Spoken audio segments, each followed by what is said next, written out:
For the last 20 years, every business online, from your neighborhood bakery's website to global retail giants, had to play by Google's rule. Small players wanted to show up in search so people could find them. Big players, they were just paying for ads and boom, visibility guaranteed. That's how Google became a $1 trillion giant. But then came SEO, search engine optimization. This thing grew into a $75 billion industry and it literally shaped the internet.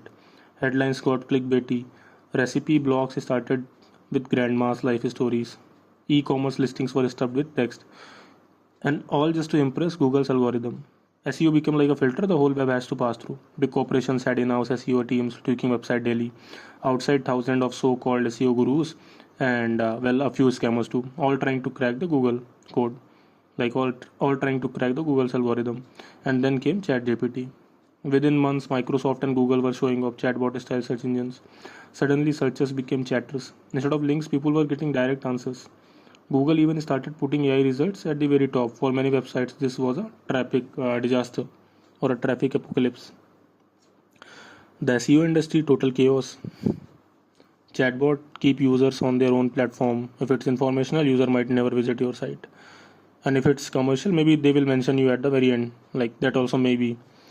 Marketing firms are calling this a reset. Ad and click based businesses are struggling. Layoffs have already started. Sure, chatbots send some of traffic to your website, but nowhere near to cover what has been lost from Google. And that's the twist. The SEO era is fading away. Welcome to new. So, what do you think? Is SEO truly dead or just evolving into something new? Let me know your thoughts in the comment section, and thank you for watching the video.